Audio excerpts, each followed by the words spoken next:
Work and energy का आज दूसरा क्लास है और आज हम डिस्कस करेंगे वर्क एनर्जी थ्योरम। इस थ्योरम का स्टेटमेंट कुछ इस तरह से है, work done by all forces is change in kinetic energy.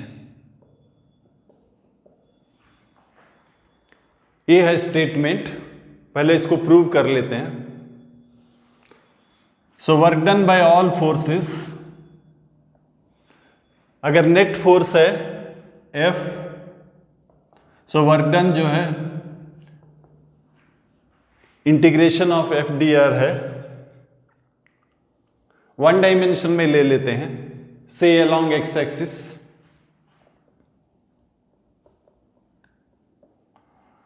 So force जो है मास इंटू एक्सेलरेशन,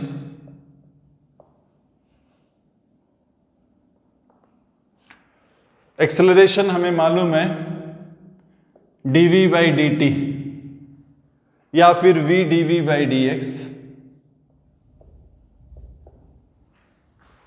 तो एक्सेलरेशन की जगह पर लिख देते हैं, एक्सेलरेशन की जगह पर लिख देते हैं v dv by D x. ये हो जाता है mv dv। स्पीड मान लेते हैं चेंज होता है vi से vf, v initial to v final.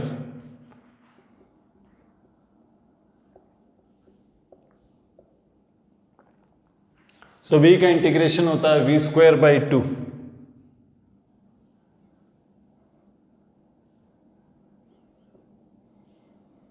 से हो गया half m v final square minus v initial square, यानी कि चेंज इन काइनेटिक एनर्जी।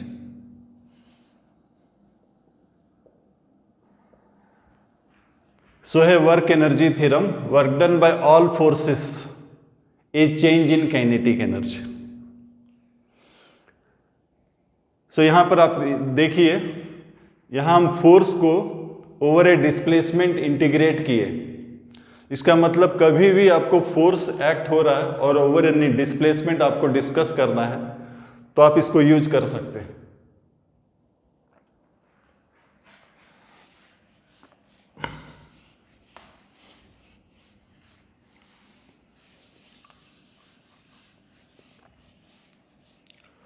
हम इसको न्यूमेरिकल्स में अप्लाई करके देखते हैं।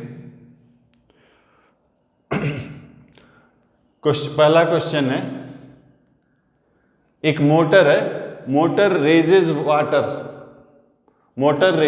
Water from A well having depth h and throws it with speed v। Motor जो है पानी उठाता है, सो कुआं का जो डेप्थ है h है, और फेंकता है विथ स्पीड v। तो what is work done bye motor? तो यहां पर हम वर्क एनर्जी थ्योरम यूज कर रहे हैं। Work done by all forces is change in kinetic energy.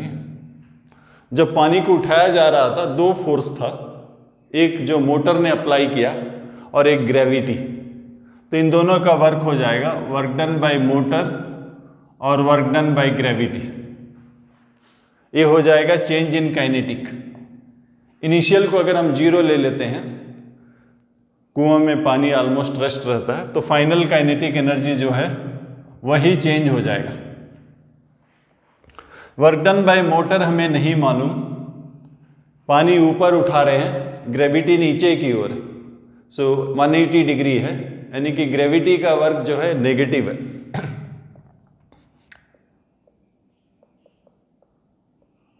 So work done bye motor हो जाएगा mgh plus half mv square. तो हमने वर्क एनर्जी थ्योरम यूज करके इसको निकाला। लेकिन अगर हम और थोड़ा माइक्रोस्कोपिक देखें तो वर्क का मतलब ही क्या होता है? वर्क का मतलब होता है transfer of energy by means of force. तो ये ट्रांसफर ऑफ एनर्जी ही है वर्क। तो सीधा क्यों ना एनर्जी के टर्म्स में ही सोच लें। एनर्जी के टर्म्स में ही अगर हम सोचेंगे तो हमारा स्टेटमेंट कुछ इस तरह से रहेगा, energy transferred by motor energy transferred by motor या फिर वर्क डन बाय मोटर। सो ये जो एनर्जी ट्रांसफर हुआ, मोटर ने एनर्जी दिया, उसका हुआ क्या?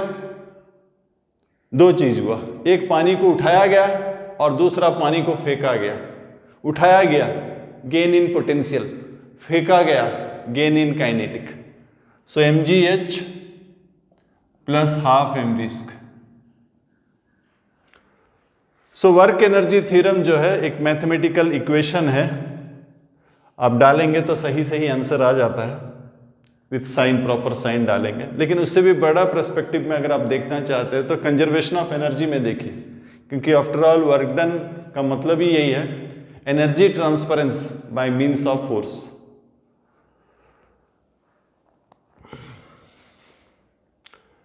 सो ये जो है वर्क आउटपुट है।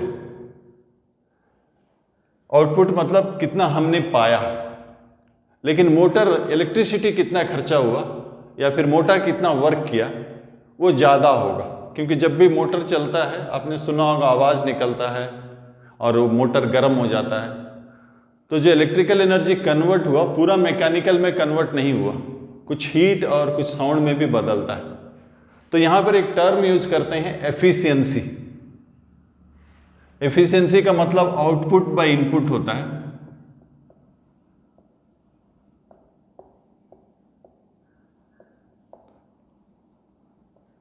सो अगर इनपुट निकालना है आपको, जो कि एक्चुअली इलेक्ट्रिकल एनर्जी उतना खर्चा हुआ होगा, अगर निकालना है वर्क इनपुट, अगर निकालना है आपको, तो ये जो हमारा निकला वर्क आउटपुट बाई एफिशिएंसी हो जाएगा। सपोज हमारा वर्क निकला 800 जूल और हमें दिया गया है कि द मोटर इज 80% एफिशिएंट। सो 80% वो एफिशिएंट। तो एक्चुअली वर्क कितना हुआ? 1000 जूल। सो मोटर ने 1000 जूल वर्क किया, उसमें 800 जो है मैकेनिकल एनर्जी में बदल गया, बाकी जो 200 है हीट और साउंड में बदल गया। सो हमेशा आउटपुट जो है कम होता है।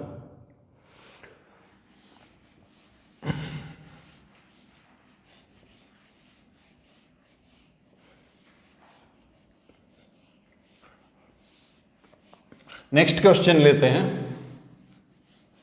नेक्स्ट क्वेश्चन लेते हैं, एक बिल्डिंग के ऊपर से, बिल्डिंग का हाइट है h, बिल्डिंग के ऊपर से एक पत्थर को फेंकते हैं, स्पीड u, और ये पत्थर का मास मान लेते हैं m में, एक एंगल थीटा में फेंकते हैं, और ये जो है यहां गिरता है विथ स्पीड v। तो हमें पूछा गया यार what is work done by air friction. तो पहले वर्क एनर्जी थ्योरम यूज कर लेते हैं। Work done by all forces change in kinetic energy. So कौन कौन वर्क कर रहा है? एक बार हवा में है, एयर में है, दो ही चीज वर्क कर रहा है, ग्रेविटी और एक air friction. Air friction opposite करेगा, उसका वर्क नेगेटिव होगा, अपोजिट टू वेलोसिटी हमेशा होता है। बट इस इक्वेशन में आप डाल देते हैं तो वो अपने आप नेगेटिव आ जाता है, आपको उस तरह सोचने का जरूरत नहीं। एक मैथमेटिकल इक्वेशन है, जो चीज़ आप जानते हैं उसको साइन के साथ डाल दीजिए और जो निकालना है वो अपना साइन के साथ आ जाएगा।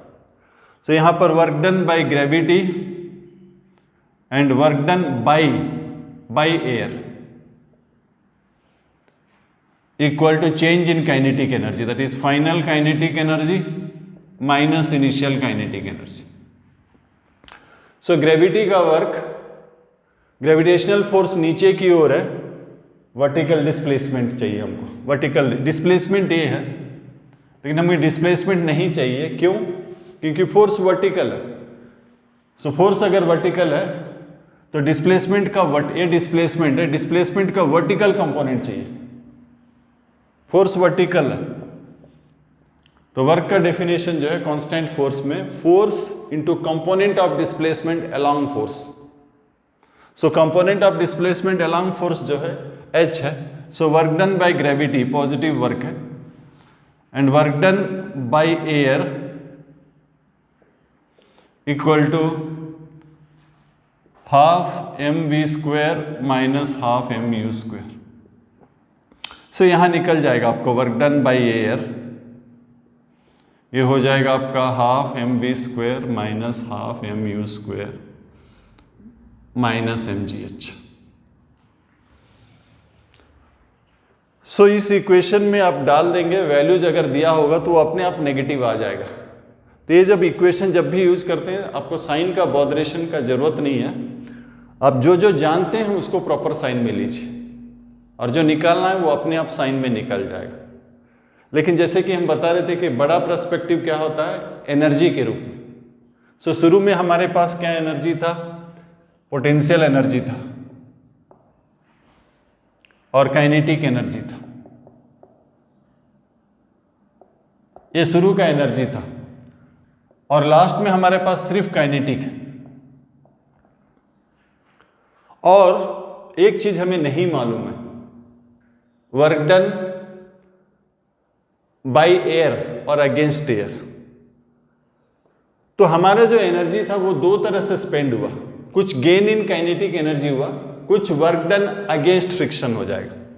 Work done against friction, against work done against friction. So ये इक्वेशन हम यूज करेंगे तो वर्क डन अगेंस्ट फ्रिक्शन निकल जाएगा, जो कि जस्ट इसका ऑपोजिट साइन होगा।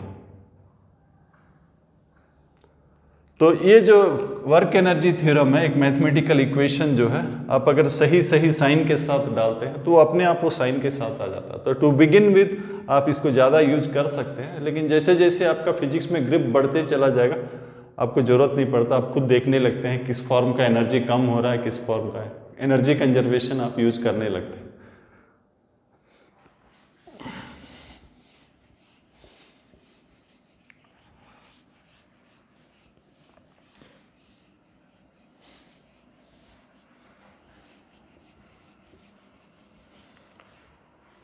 तो आप याद रखिएगा, जो वर्क एनर्जी थ्योरम अपने आप में कोई नया थ्योरम नहीं है, आप उसका डेरिवेशन के वक्त एफ डी एक्स लिए थे, सो फोर्स को यूज किए थे। जब भी एक फोर्स को डिस्प्लेसमेंट में अप्लाई करते हैं तो आप वर्क एनर्जी थ्योरम करते हैं।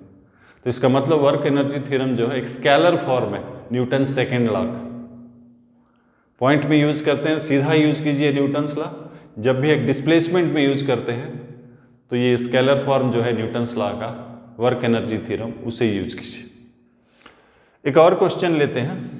एक इंक्लाइंड प्लेन है जिसका हाइट h है, एंगल थीटा है, और यहां से एक ब्लॉक को छोड़ देते हैं।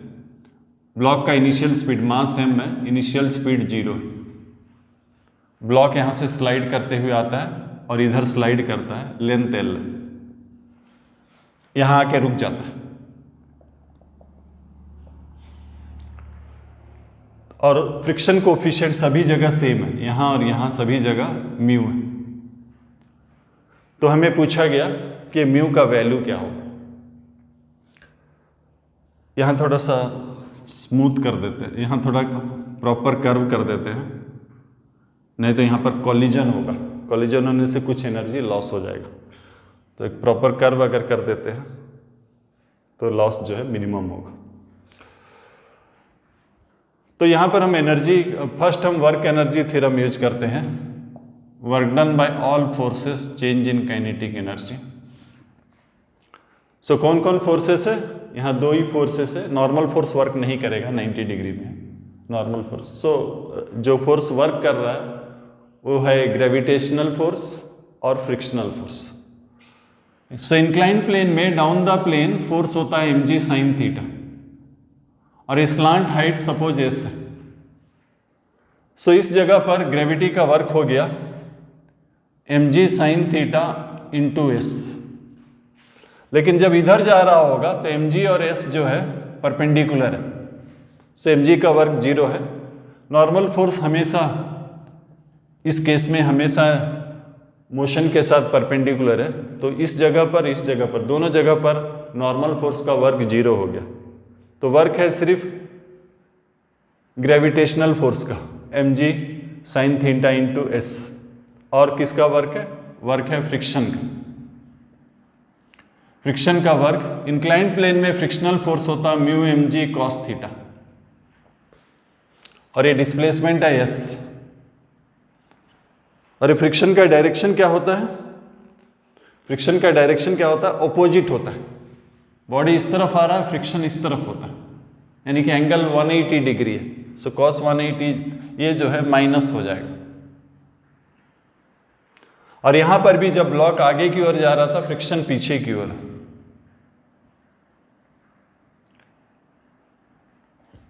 दोनों जगह म्यू सेम दिया गया है और ये वाला लेंथ एल है। सो ये है इक्वेशन।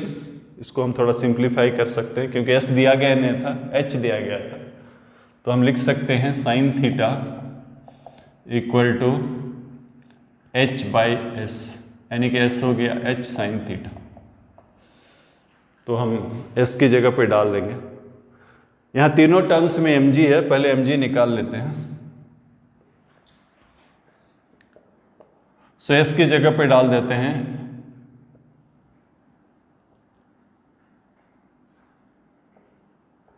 एस की जगह पे डाल देते हैं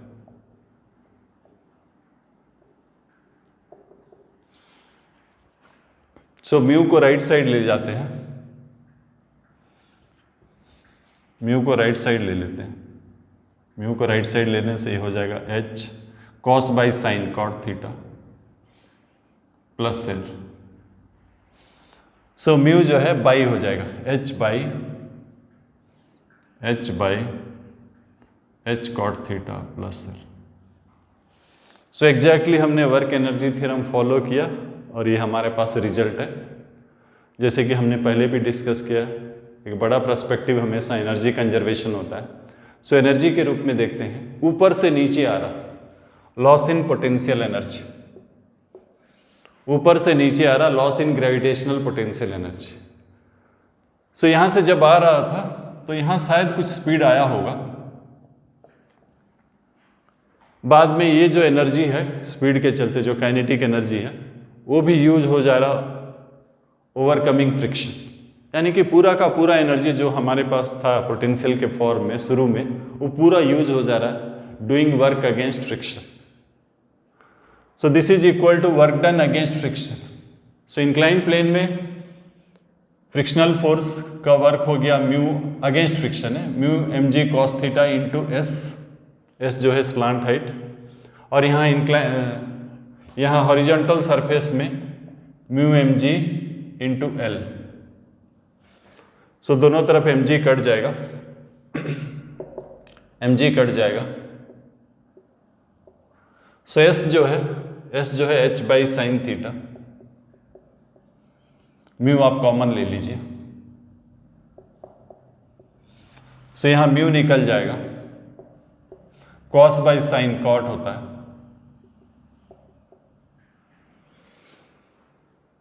तो इस तरह से भी आप सोच सकते हैं, हमेशा आपके पास ऑप्शन रहता है। जैसे कि मैंने कहा शुरू में अगर आपको साइन वगैरह में प्रॉब्लम हो रहा है तो आप इस तरह से शुरू कर सकते हैं, बट जैसे जैसे आप आगे बढ़ने लगेंगे तो आप खुद ही रियलाइज कर लेंगे एक एनर्जी फॉर्म में क्या लॉस हो रहा है, एनर्जी हमारे पास इतना है, वो किस किस तरह से यूटिलाइज हुआ। सो जैसे जैसे आप न्यूमेरिकल्स ज़्यादा से ज़्यादा करने लगेंगे आपका टॉपिक का इंसाइट बढ़ते जाएगा। तो एग्जैक्टली आप स्ट्रिक्टली फॉलो करने का जरूरत नहीं पड़ेगा। आप जो ब्रॉडर पर्सपेक्टिव है कंजर्वेशन ऑफ एनर्जी, उस रूप में आप देख सकते हैं।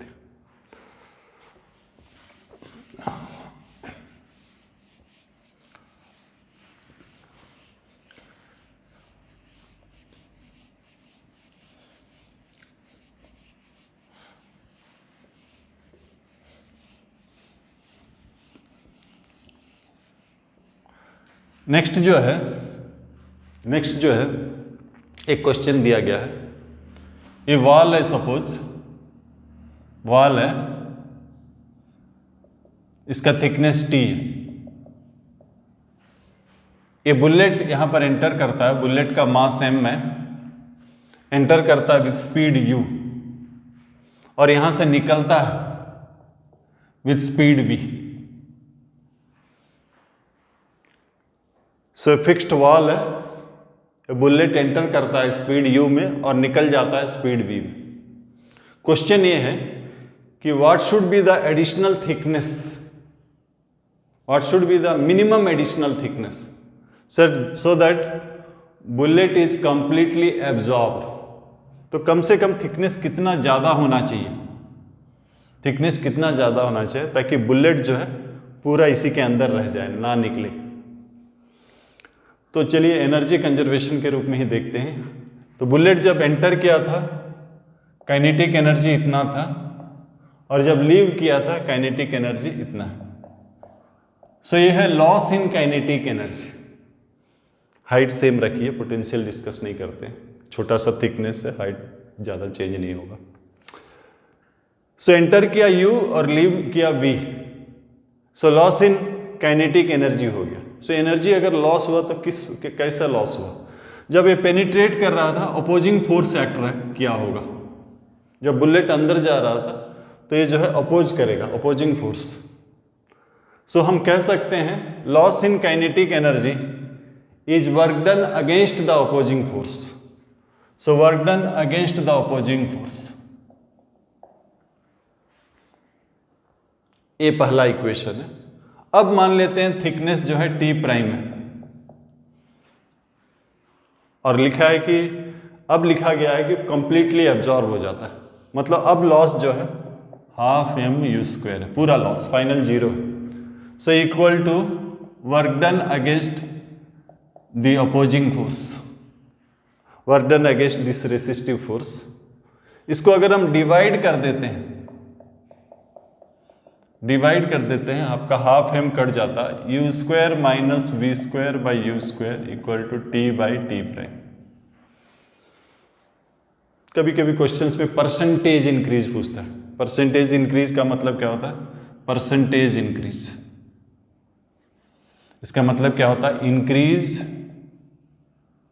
By original into 100।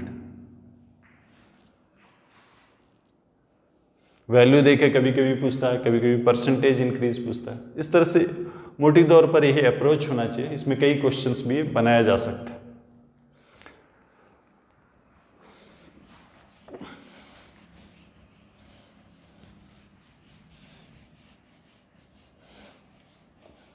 इसके अलावा कभी कभी क्वेश्चंस इक्वेशन फॉर्म में भी होता है।